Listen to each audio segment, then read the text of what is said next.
We are almost there, finally, with this AEW television deal. It sounds like we could hear about it officially as soon as this week, if not this week.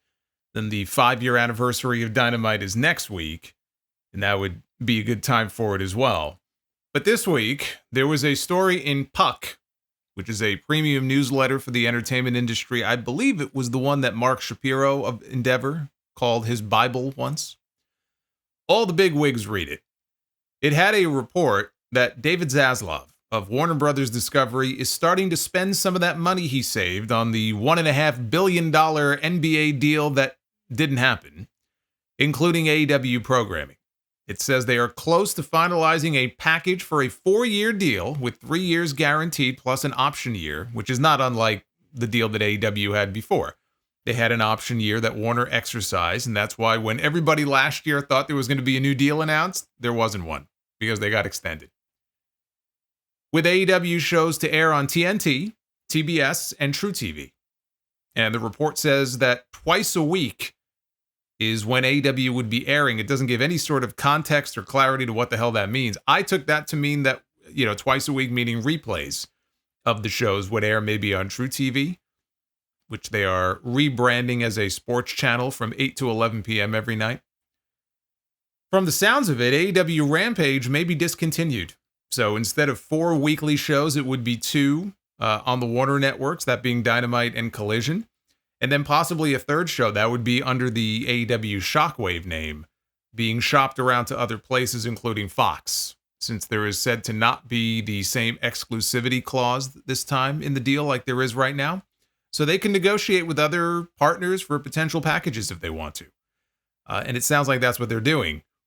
The report says that AEW is actively doing just that, talking to primarily broadcast channels, so networks like ABC, NBC, CBS, Fox, and the CW, just as an example. Wouldn't that be something, though? Wouldn't that be something if Tony Khan made a streaming deal with the CW to air Shockwave on the CW app, and the app had NXT, AEW, and the NWA all under one roof? The belief is that if Tony makes a deal with Fox for Shockwave, it would not be for the main Fox network, but possibly for FS1. Now, dollars and cents, what are we talking about here? The report cites that $170 million a year is in the ballpark of the deal without actually confirming a specific dollar amount. I will remind you that on Sound Off episode 841, that was in December of last year. That was the prediction show. I said that AEW would sign a deal with Warner Brothers Discovery for 3 years at double what they were being paid now. What they're being paid now is believed to be around $85 million a year. So when they first signed that deal, it was like 40-ish, but then they added Collision, and they may have had escalators in the contract, so it's believed, and not confirmed, but it's believed they're making around $85 million a year right now.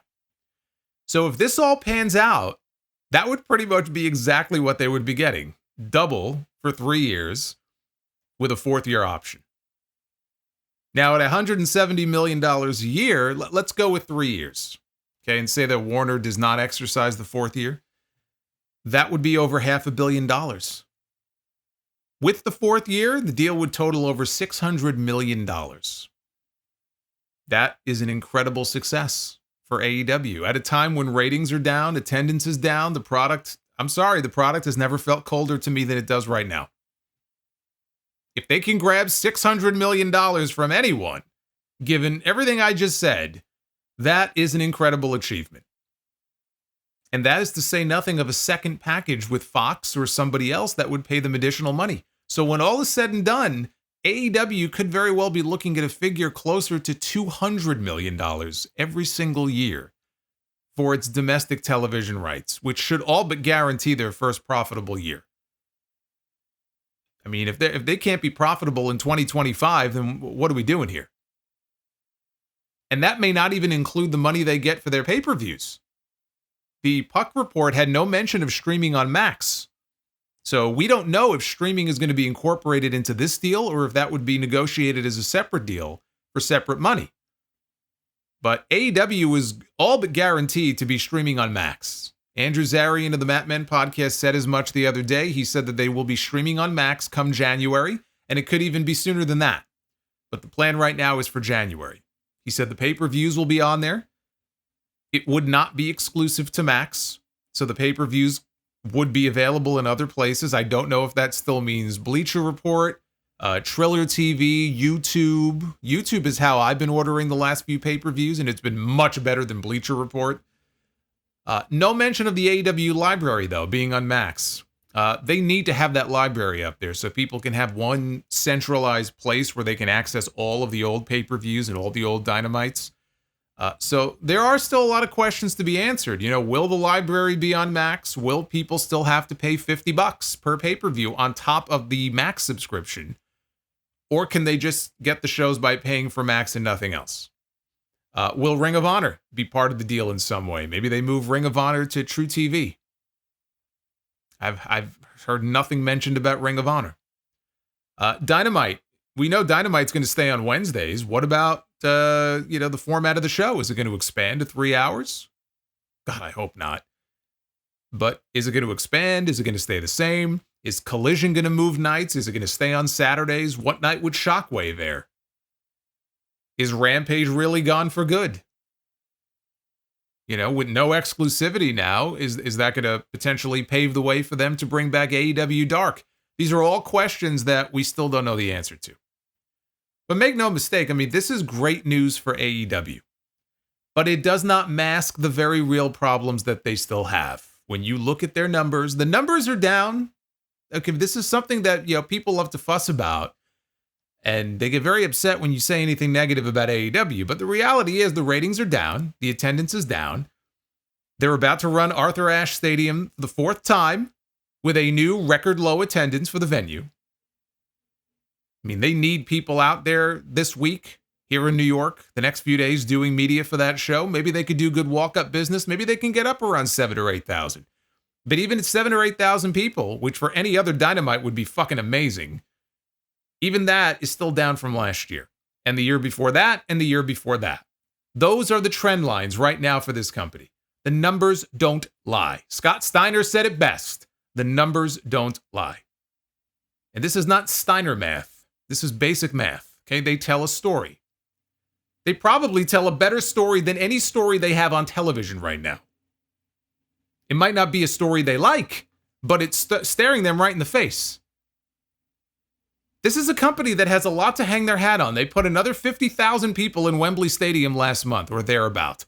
They're on the verge of securing their future for at least another 3 years. This is the financial security that this company needs if they make this deal. Making the kind of money that no other wrestling company in the world outside of WWE has ever made. Now, that is different from profits. At their peak, I think WCW turned like a $30 million profit. But even they weren't making this kind of money on their media rights. WCW was owned and operated by the same people who owned the networks that they aired on. So it was a little bit of a different situation, and media rights money back then was not what it is today.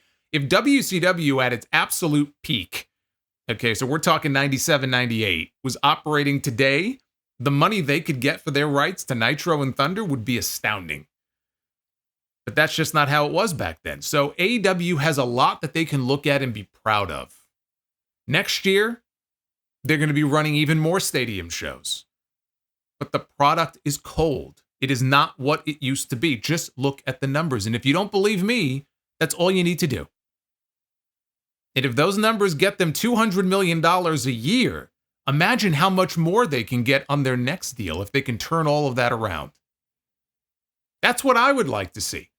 Now, I'm not one of these people who's going to be upset that AEW got a great deal. I want them to get the best deal that they can, but imagine how much better it could be next time. But when Tony Khan is done taking his victory lap after this is all announced, I hope he takes steps to correct these things. But to hear him speak publicly, he doesn't seem to think that there's anything to correct. He sat down for an interview in studio with Dave LaGreca on Busted Open Radio to promote Grand Slam this week, and he was asked about where things stand with Warner Brothers Discovery and all the rumors going around about the TV deal. And it was the very last question that Dave asked him, which was the most important question. He waited until the very end to ask it. And I could barely stomach more than 15 minutes of the interview. I almost turned it off. I stuck with it for the full 40. I don't know how I did it, but I mean, Christ almighty, I had more fun in the chair for my root canal this week than I did listening to this fucking interview. Of course, he didn't reveal anything new on that question, and I didn't expect him to on that question. That's one non-answer I can understand. The deal's not done until the deal is announced. But one thing that he has been doing for weeks now is projecting optimism about the deal getting done. He's been putting percentages on. It's not like he hasn't said anything. He said here in this interview with 100% certainty that AEW and TBS and TNT are here to stay for a long time. Now, as for the rest of the interview, it was embarrassing. Absolutely embarrassing. Nothing of substance to it, as is typical in these Tony Khan interviews. LaGreca asked his first question 2 minutes into the interview. Tony did not take a breath for the next 10. Even LaGreca afterwards, and I didn't hear this, but apparently he was questioned by a caller on why he didn't challenge Tony more or ask tougher questions, and LaGreca said that interviewing Tony is not the easiest thing to do. He tried, but it's a hard thing to do. He didn't try hard enough. But those may have been the terms of the interview. Either that, or he was afraid to push too hard because, what was it, 6 months ago, I think? LaGreca was complaining about how Tony used to come on Busted Open every week. He had like a weekly slot. And then all of a sudden, one day, he stopped. And Dave just couldn't understand why he didn't come on the show anymore. Probably because Dave and Bully and the others on that show actually addressed the issues that they had with the product. They were a little too open about it. And if you say anything, other than AEW was great and stupendous, they don't want to have anything to do with you. So Dave's going to be careful not to rock the boat for fear that Tony might ghost him again. The problem is that these interviews have absolutely no news value whatsoever because he never says anything. Remember when he was on Ariel Helwani's show? Ariel Helwani interviewed him, and I had my own issues with the Ariel stuff at that time. I had issues on both ends of that, but Ariel, coming out of it, called it the most frustrating interview of his entire career because Tony just did not want to answer anything. He asked about Brawl Out, and okay, maybe there are legal reasons he couldn't get into the details and the weeds on that, but he asked him about MJF. Tony didn't want to talk about MJF. He asked him about Cody Rhodes. Tony didn't want to talk about Cody Rhodes. He asked him about some Bray Wyatt rumors that were going around at that time, any discussions maybe that the two sides had in the past. Tony didn't want to talk about that. But he talked about Rampage and what a fabulous show it was. I don't even know why LaGreca bothered. Tony, he's always in promotion mode. And he's the promoter, so you have to expect some of that. But there needs to be some give and take. There are lots of promoters and presidents of companies and CEOs that will do interviews and answer tough questions, or try to, and give some honest answers. And you feel like, all right, this is a real discussion. This is a real conversation. Maybe every question didn't get answered in the way that I wanted it to be, but you know what? I didn't feel like I just wasted 45 minutes of my life. You don't get that with Tony Khan. He'll tell you how great everything is, and who his favorite wrestlers were as a kid growing up, and what matches he used to fantasy book on his notepad in school. And hey, that's a really great question. I wish I could answer it, but I'm not going to get into that. But be sure to watch AEW Collision tonight at 8 p.m. Eastern, 7 Central on TNT. Hey, did you know that wrestling used to air on TBS every Saturday night back in the 90s?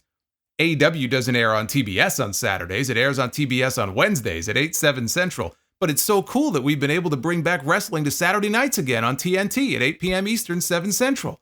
And everything's great. Grand Slam is going to be great. The 5-year anniversary show is going to be great. Wrestle Dream is going to be great. Frosted Flakes are great. Everything's great. What was the question again?